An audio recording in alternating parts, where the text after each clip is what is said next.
Section 12 of the Securities Act of 1933 includes the civil liabilities arising in connection with prospectuses and communications.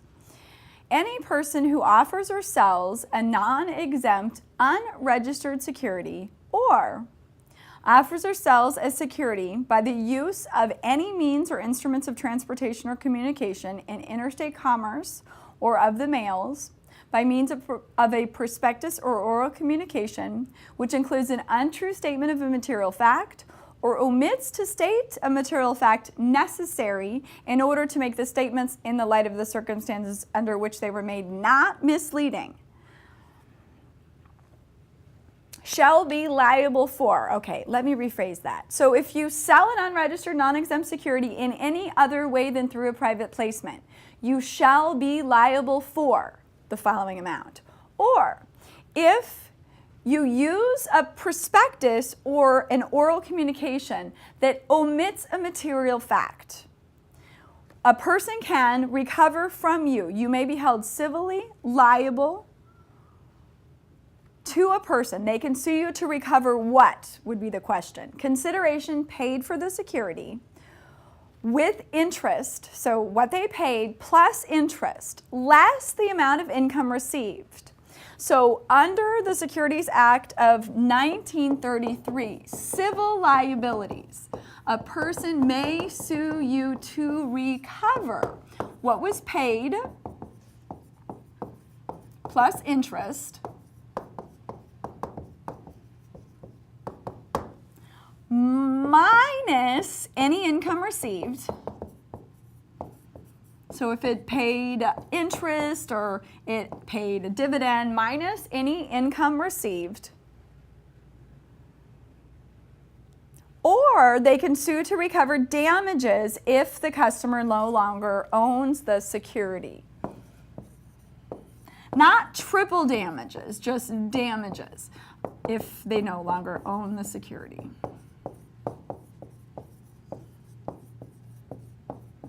So it is not an item eligible for triple damages or treble fees. In order for something to be eligible for treble fees, it must have been a willful violation of a law or a rule. So don't sell an unregistered, non-exempt security, and don't forget to mention all the material facts is basically what that boils down to. Otherwise, you can be sued to recover, someone can recover from you what they paid, plus interest minus income received, or damages. There are specific rules, or there is a specific rule called Rule 3050. Whenever a registered representative opens up a trading account at another firm, it's kind of weird if a registered representative ever would do that. So as a registered rep, here you are, registered rep, and you have your employing broker-dealer. But maybe you have your Series 6 license and yet you want to have a brokerage account. So you want to buy and sell stocks and bonds. So you open up a trading account with another firm because your firm doesn't offer those sorts of services. So this is an executing broker-dealer. So this is the rule if a registered rep, and I just used the fact that you had a Series 6 as an example. This is any registered rep.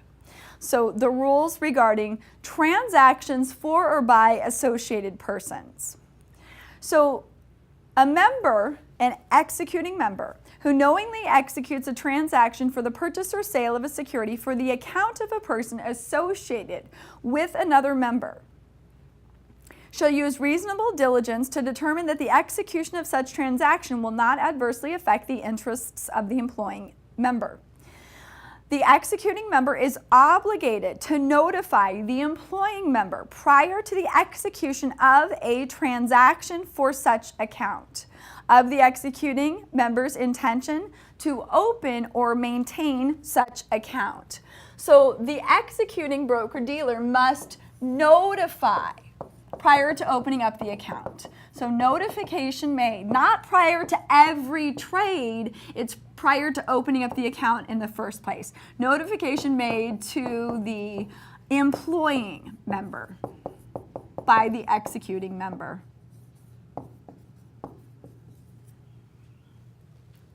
So it's a notification rule.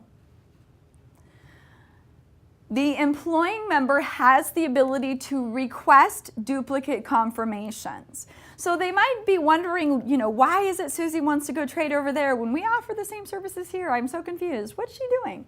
It's not required that the executing member send duplicate confirmations unless requested by the employing member firm. So the employing member firm may request duplicate confirmations, but they're only sent upon request. NASD Rule 2420 talks about rules for dealing with broker-dealer firms that are not members of FINRA, which is really almost impossible. However, the rule says no member shall deal with any non-member broker-dealer except at the same prices that they would accord the general public. FINRA Rule 5230, payments involving publications that influence the market price of a security.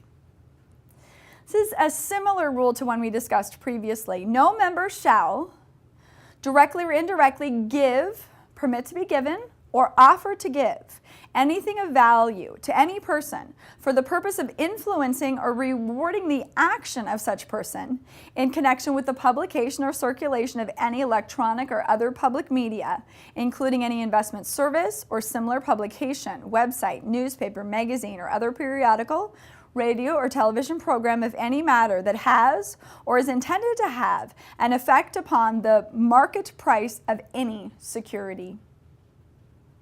However, this prohibition described in this rule does not apply to compensation paid to a person in connection with the publication or circulation of a communication that is clearly distinguishable as paid advertising, or if the communication discloses the receipt of compensation and the amount of compensation as required by law, which is what we had discussed previously. And this rule does not apply to research reports.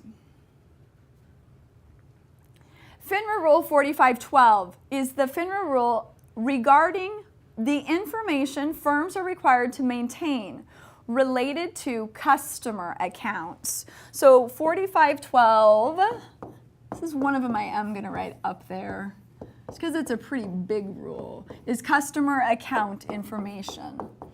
Customer account information. So there's different rules that we're going to learn throughout this course. There's rules under the USA Patriot Act, which has to do with money laundering and the financing of terrorism and the implementation of what's called a customer identification program. That's a totally different rule, and it comes up way later on in the course. So this is a rule about information required by member firms for all customer accounts. Customer's name and residence address, whether the customer is of legal age, the name of the associated person, if any, responsible for the account, the name. Historically, the rules said we needed their signature, but if you've seen my signature, you would never know my name. So we need the name of the registered rep associated with the account, or if multiple individuals are assigned, a record indicating the scope of their responsibilities with respect to the account. The signature of the partner, officer, or manager denoting that the account has been accepted in accordance with the member's policies and procedures for acceptance of accounts. So principals, someone with a 26 signs off on all new accounts. So we do need a signature of the principal, but the name of the registered rep associated with the account. If the customer is a corporation, partnership, or other legal entity, we need the names of any persons authorized to transact business on behalf of the entity. Now, the rule, FINRA Rule 4512, also says that we need for each account, other than an institutional account, each member shall make, this is lawyerly words, reasonable efforts to obtain, prior to the settlement of the initial transaction in the account, the following information to the extent it is applicable to the account: the customer's tax ID or social security number, the occupation of the customer and name and address of the employer, whether the customer is an associated person of another member. So that says that the member shall make reasonable efforts to obtain. Most firms are not going to let their customer open up the account unless they have this information from the customer first. So interesting, occupation, of course tax ID, name and address of employer, and are they an associated person of the member? Because remember the rule we just learned, if they are, then the executing member must provide the employing member notification that we're opening up the account, really with the exception of when they open up mutual fund accounts. Nobody really cares about that. It's brokerage accounts when you open up in a brokerage account with another firm. And then your employing firm may request duplicate confirmations.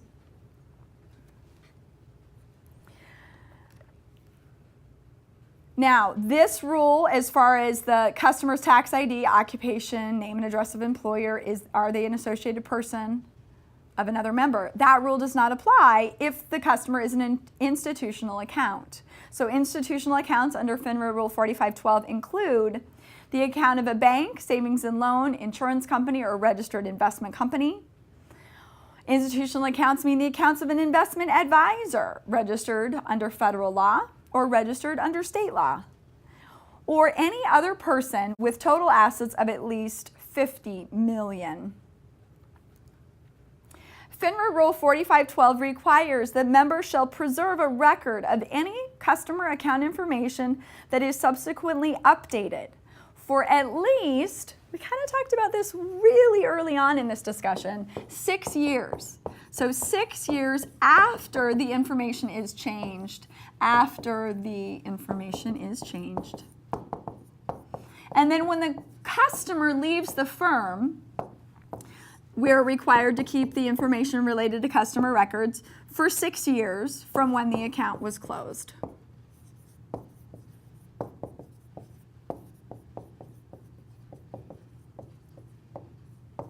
Six years from when the account was closed.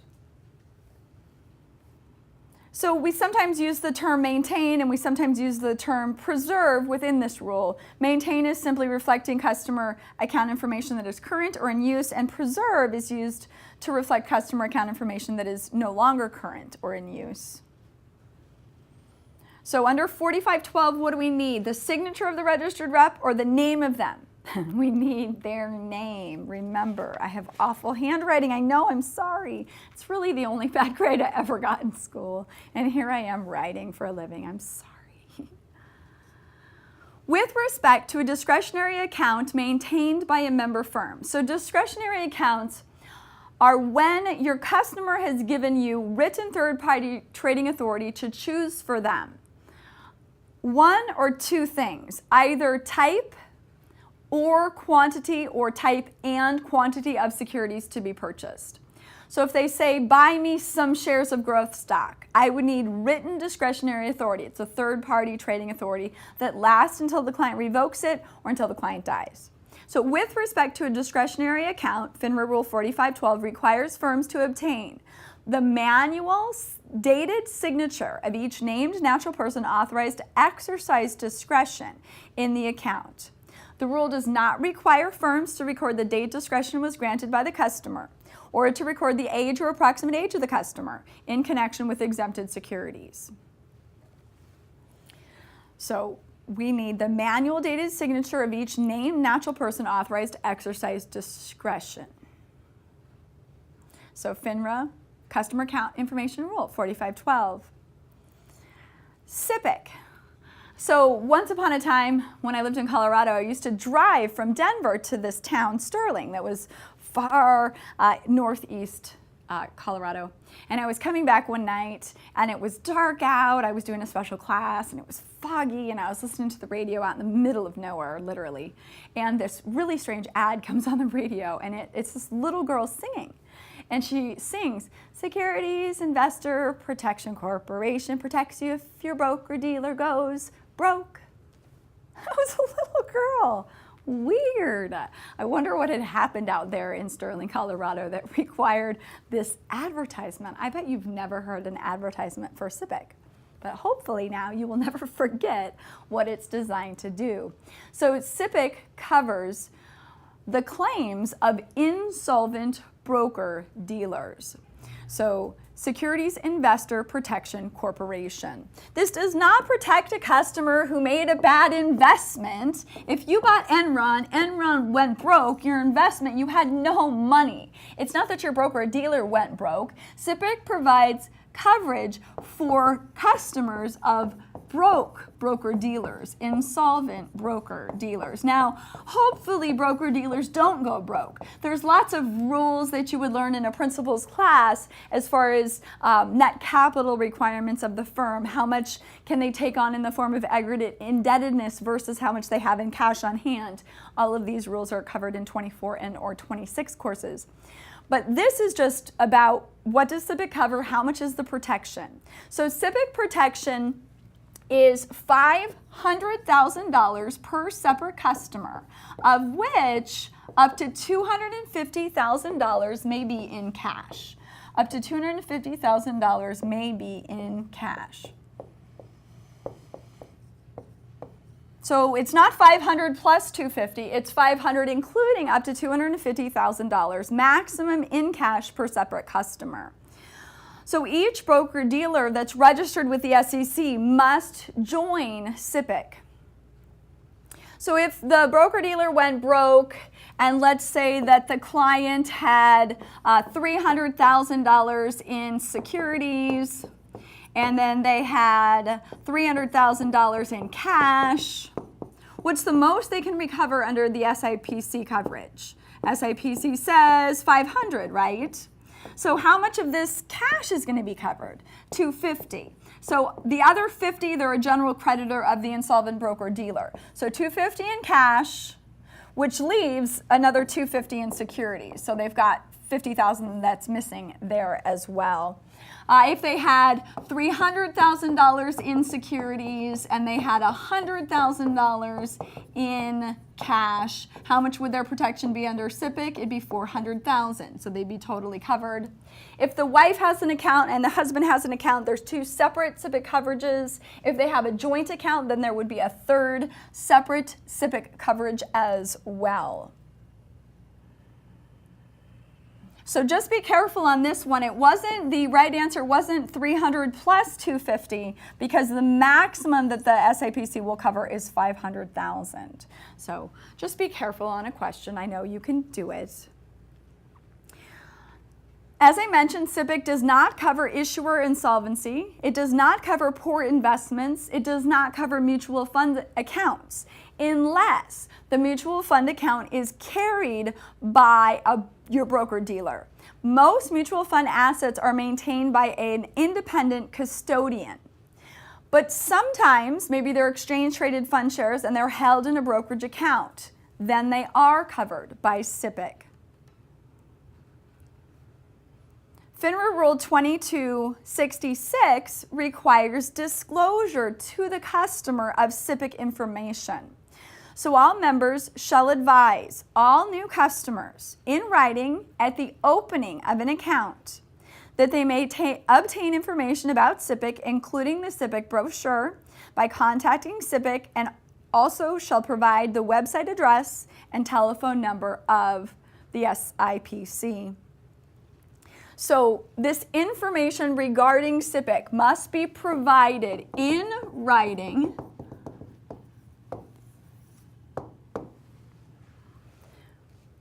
at the opening of an account.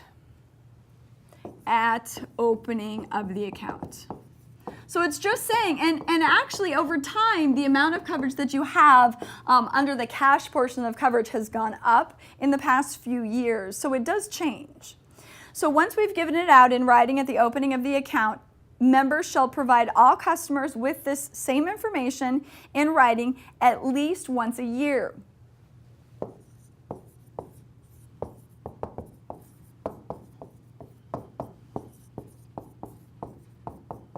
So annually. In cases where both an introducing firm and a clearing firm service an account. So a broker-dealer can sometimes function in a capacity that is less liable to customers. They have a lower net capital requirement as far as they don't carry customers' money or securities. They're called introducing firms, but they actually process the trades through another broker-dealer, which is the clearing member firm. So if a customer is serviced by both an introducing firm and a clearing firm, the firms may assign these requirements of the SIPC notice initially prior to opening up an account, and again every year, to one of the two firms. That would be fine.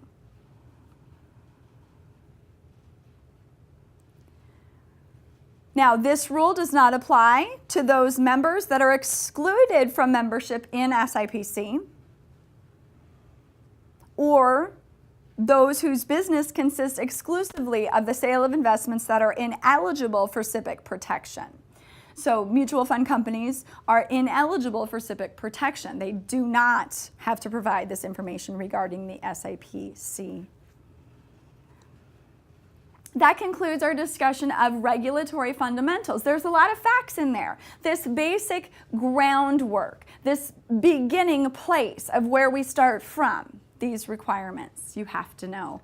You have to promise me you're going to read your key facts and practice your section quiz that follows. Have fun.